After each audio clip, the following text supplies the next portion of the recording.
Hi, welcome back to Future Fast. And once again, we have Bill with us. And for the rest of you who are here for the first time, or for those of you, please, please go back, look up two other parts of the conversation we have, and you don't want to miss it.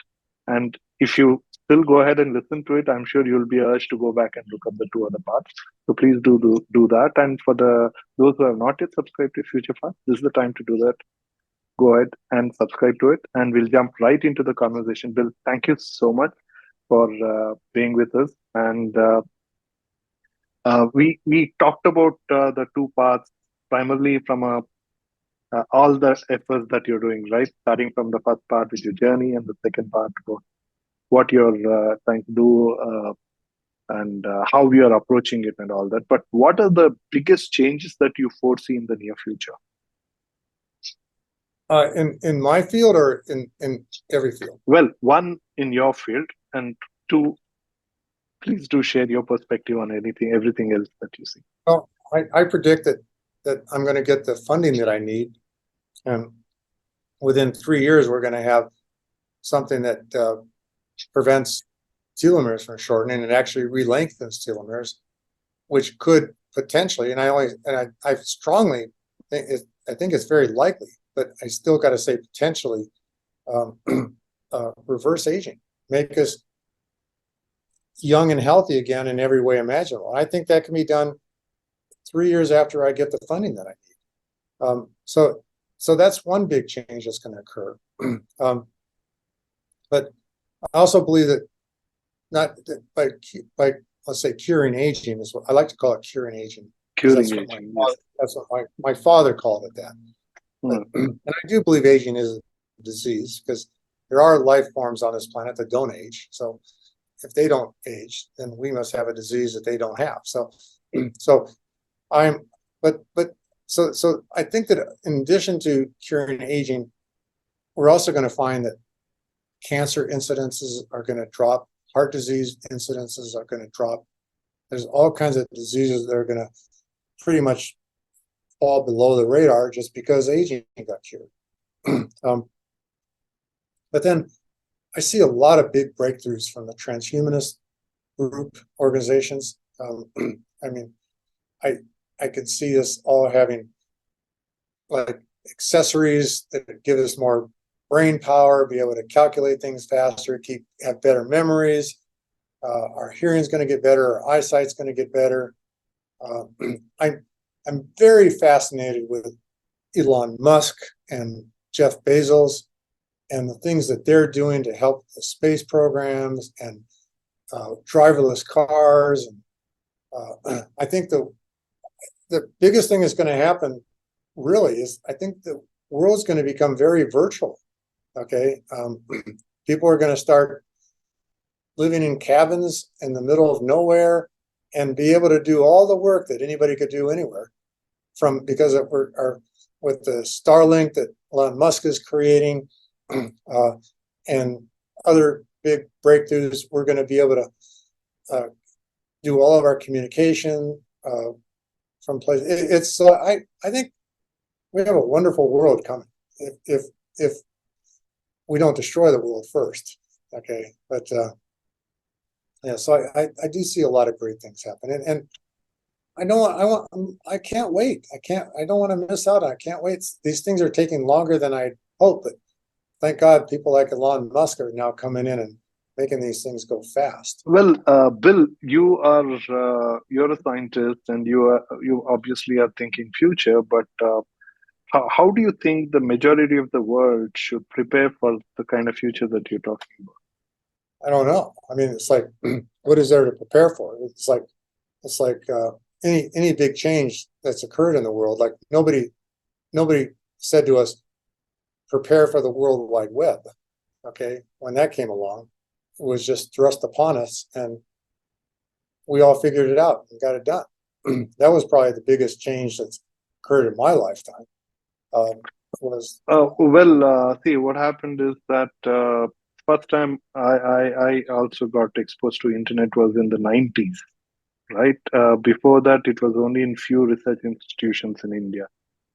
So, but the real explosion happened sometime towards the early 2000, right? When our Oh mobile no, phones no. could bring internet to people. So it I almost thought, took 20, 25 years. So I think uh, uh, it's not going to come to everybody at one go, right? So in some sense, uh, for those of us who want to get it faster, we got to do something. So in that context, I was asking, what do you think we should? well, from my perspective, though, the World Wide Web was thrust upon us in the early to mid 1980s. And suddenly we all had to learn new things and figure out what does .com mean and things like that.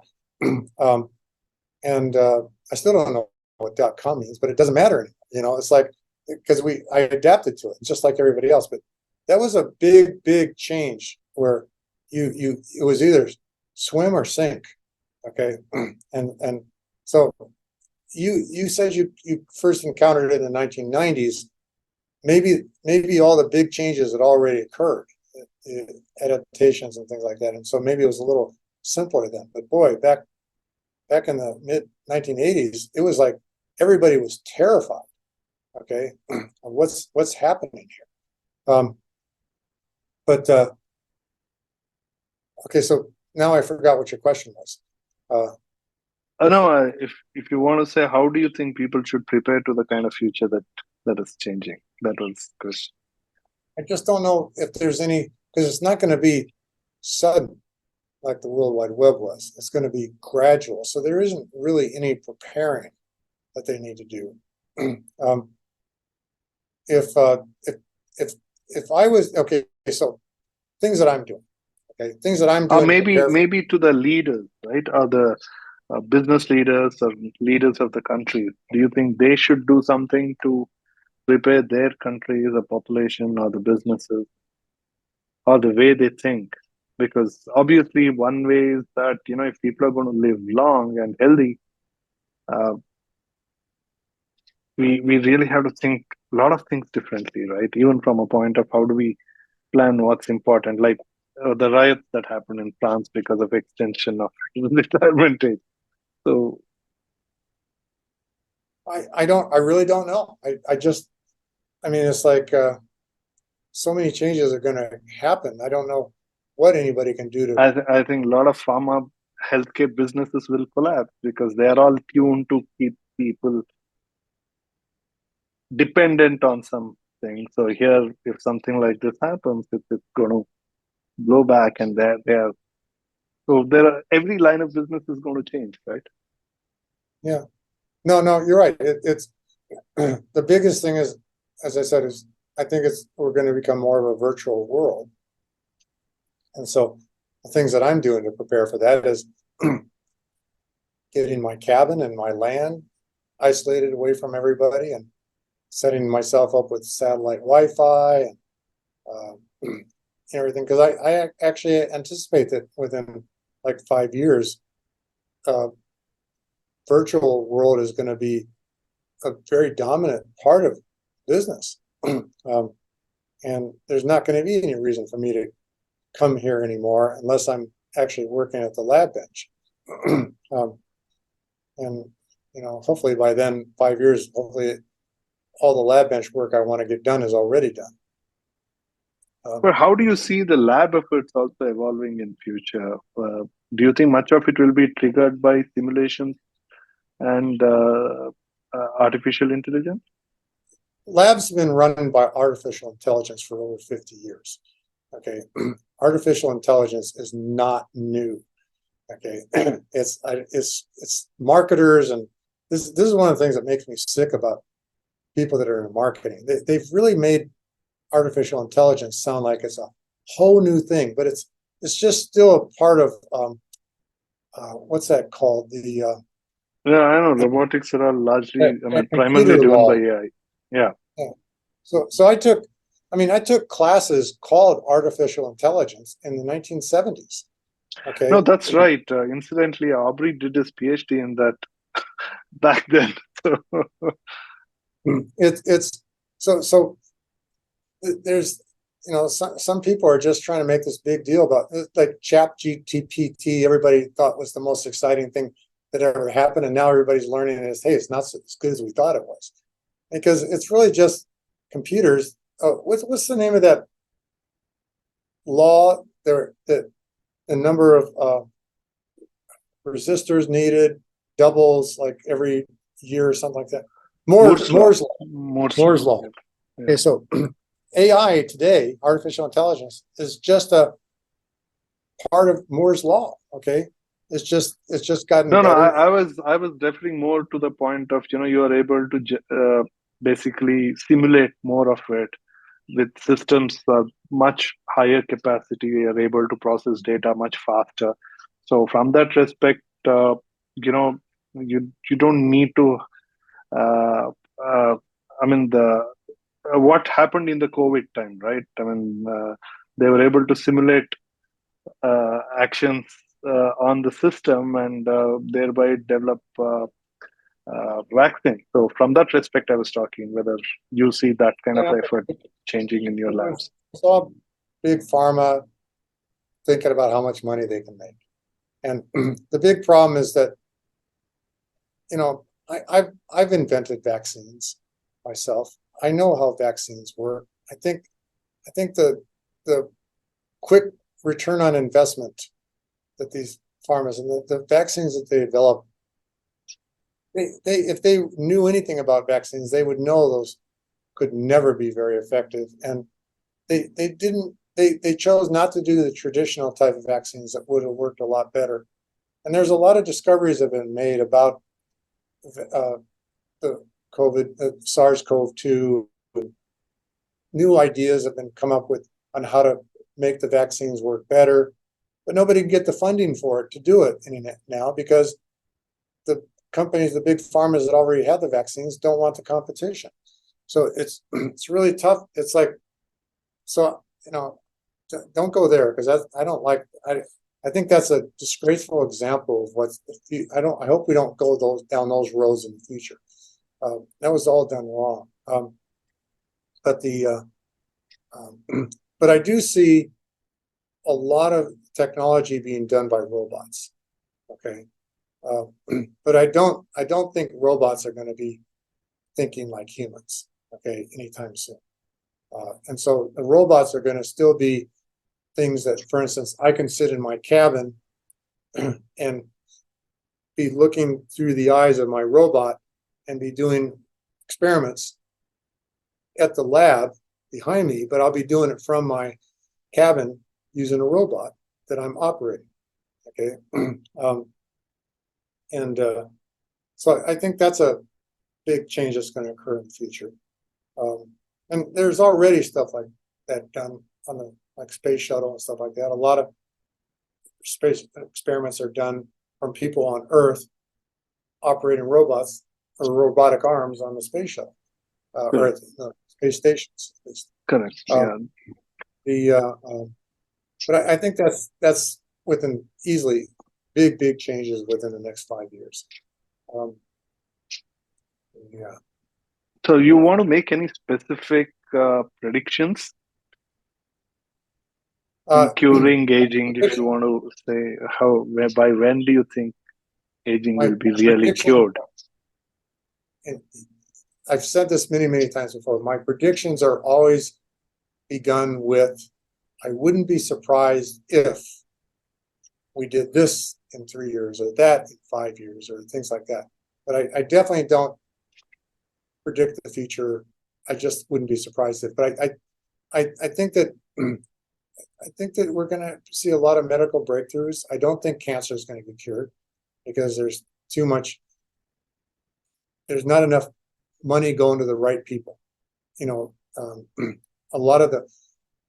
There's a lot of these cancer societies where you can donate to, but the money all goes to the wrong places. I know like some of the top cancer scientists in the world that have some really great opportunities to come up with cures, but they can't get the funding to do the research they want. So I'm not alone. I think a lot of stuff that's going on in science is because the the money goes to the pretend scientists. Pretend. They pretend to be scientists when they're really just they're good entertainers. They are really good at putting on a good show and getting everybody to give them a lot of money, and then nothing gets done with that money. Okay, whereas the really good scientists, they're not entertainers. They don't know how to campaign for money, and they're not getting the funding. I mean, if I suddenly cured aging and I had a foundation, I would be making certain that those scientists were getting all the money and not the pretend scientists. And now we're getting off subject again, but I do see, so that's why I don't think cancer is going to get cured, because it's not going to get cured until funding starts going into the right places.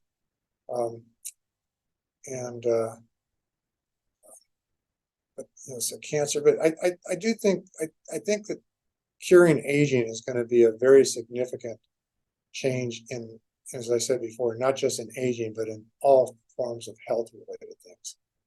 But, electric cars, flying cars, self-driving cars. I think self-driving cars, I think people haven't even seen the full potential of self-driving cars. I see that in 5 years from now, people are going to say, well, I'm going to go walk across the country. Okay. And they're going to have their self-driving car keep track of their positions with GPS. And the car is going to go to the grocery store, pick up food. It's going to go meet them places, provide them a place to sleep, get water and things like that. Then they go off the next day, and the car goes to the next place they're going to meet them. I think the world's going to become very outdoorsish, okay? And they're going to take advantage of the technologies. I always say the greatest thing on the planet is living in nature with all modern technologies. It's but what it's going to be. So those are the kind of things I see coming up soon. And perhaps space travel as well. And space travel. I'm disappointed that we haven't found life on other planets yet, which makes me think it's going to be a long time before we do. But I look forward to, and I'm worried about the Mars trips and stuff like that because of the radiation exposure. But it's research, we're going to find out. So we're going to send people to Mars, and they're going to be guinea pigs, and I have a feeling that we're going to find more obstacles than solutions. Okay, and more problems to solve and things like that. So I don't know how soon that's going to happen. But I get my thrill from Star Trek, so that's okay. Yeah. So space. I think that discovering the nature of the universe with the new telescopes that we have up circling the Earth and getting us these great pictures of things, and finding out when the universe began and how it began, things like that, I think are close at hand. Maybe we'll never know how it began, but I think people are learning a lot more than they ever thought they would by now. Yeah. So I think I've covered everything. Sure, Bill. Thank you so much for doing this, and for all the listeners and audience. All the links are below right here. Do follow his work. It's doing. I'm sure. I don't have to say anymore that you heard it all. It is Dr. William Andrews. The links are there. Follow it, and just reach out for any possible efforts. And to all the investors, you heard the man.